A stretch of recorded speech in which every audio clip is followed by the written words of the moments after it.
crying.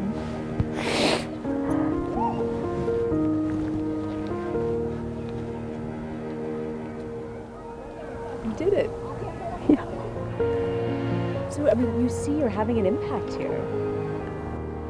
What's your hope? Like, where do you're converting this village, but what happens beyond this? What do you want? I want like supporting all the people being together.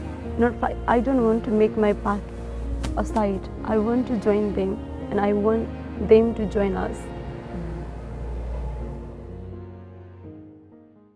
The UN Population Fund dedicates nearly 7% of its budget to fighting child marriage every year.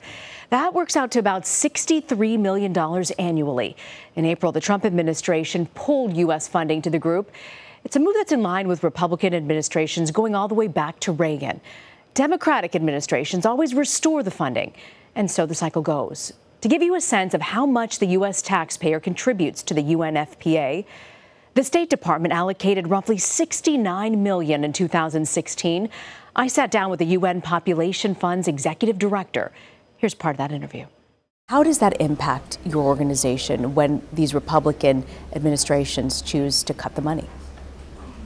What we do is ensure that in every circumstance we relate to the administration. We ensure that they understand what we do because we know that these are dynamic things and that we can, by greater education and greater advocacy, we can make people understand and change their minds. I tell you one thing, the UNFPA was founded by a motion from the United States. So we are actually a child of the United States administration. So we think that we belong to them. We've enjoyed considerable support from the United States, and we'd like to continue to work with the United States. What more do you think needs to be done to help end child marriage? I think a lot of advocacy, and I think country ownership is very important. Community ownership is very important. In many places where we work, we realize that one of the issues that actually informs this is poverty. You know, when a family has 4 girls and they hardly can feed themselves, if a man comes around and says, you know, can I marry one of these? You are likely to say, yeah, you can take her.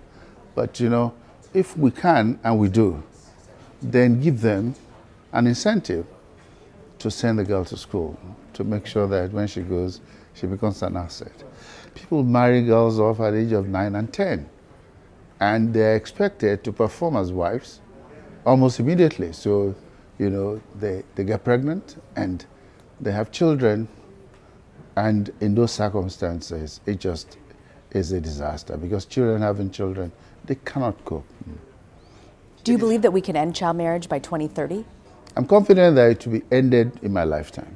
It's great advocacy, aggressive education, in a sense where we actually work on the ground.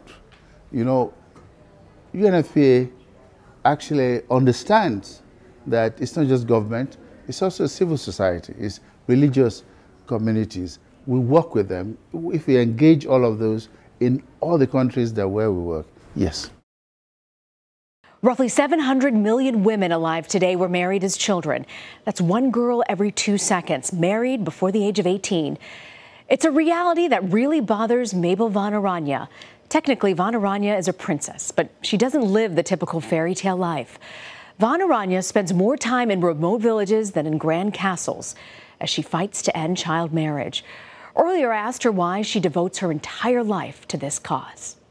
You've gone to the slums of some countries. You've gone to villages, backwaters. You've seen some pretty horrible things. I've encountered some girls whose stories have broken my heart. I'll never forget when I was in Ethiopia, I met a group of girls who were married at a young age, and I asked the girl sitting next to me, like, how old were you when you got married? And she said, I don't really know because I don't know when I was born. But I must have been, when I got married, I must have been between 5 and 7 years old. 5 and 7? And I got a shock, because at that time my daughters were 5 and 6 years old. And I thought about this lottery of life. If my daughters had been born there, they probably would have been married, and they would have been having babies at the age of 12, 13. You know, for so many couples, their wedding day is such an exciting, exhilarating, happy moment in their lives. But for a lot of these girls and even boys who are forced into these marriages, it's not the same feeling. Not at all. Not at all. I mean, when we in the West think about marriage, we think about, you know, beautiful dresses, parties, cakes, you know, happiness for life with your partner. And for these girls, it is basically the end of their future. It's the day that they often leave their parents, might not see them again. The day where they have to sleep, while most of these girls don't even know what sex is, have to sleep with a man who's older, who's like a stranger. It might be the night where they get pregnant, while they themselves still are children. For them, marriage is not a happy day, the wedding day. For them, it's really the end of their future. Do you ever worry that people look at advocacy from the West as Westerners trying to impose their culture on other people? I've seen plenty of examples where it is the communities and the countries that where child marriage is highly prevalent that realize that this is harmful, and you can, when it comes down to social norm change, and you can never impose that from the outside. But what you can do is create a global environment in which you can help facilitate this to happen. So, for example, at Girls Not Brides, we have, you know, all these hundreds of members who are working on the ground to try to end child marriage, and we help them with communication materials. We help them with more information about what's happening in other countries, because the context is often slightly different. You know, the reasons why girls get married off in Senegal is often not exactly the same like it is in, let's say, Mozambique, or let's say in Nepal, or in a place like Mexico, where the rates of child marriage are also really high. We will all need to work together. Fathers, religious leaders, traditional local leaders. But if we all work together, we can actually end child marriage. And the most interesting thing is, I think we can do it in 1 generation. 1 generation. Because I am convinced, I mean, when you meet girls, and you ask them, girls who were married at a young age and who have children, when you ask them, what do you want for your own daughters?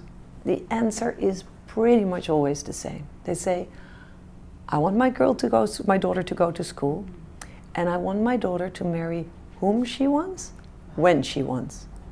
So if we can keep this generation of girls out of child marriage, they will see to it that their daughters never get married before the age of 18. And I think that we all have it in ourselves to become change makers like that. And we can all make our tiny contribution.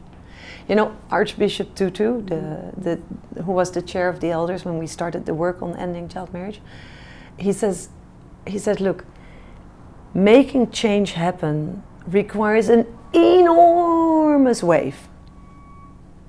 And then he says, my child, never forget, a wave is made of millions and millions of tiny drops of water. And we can all be one of these drops.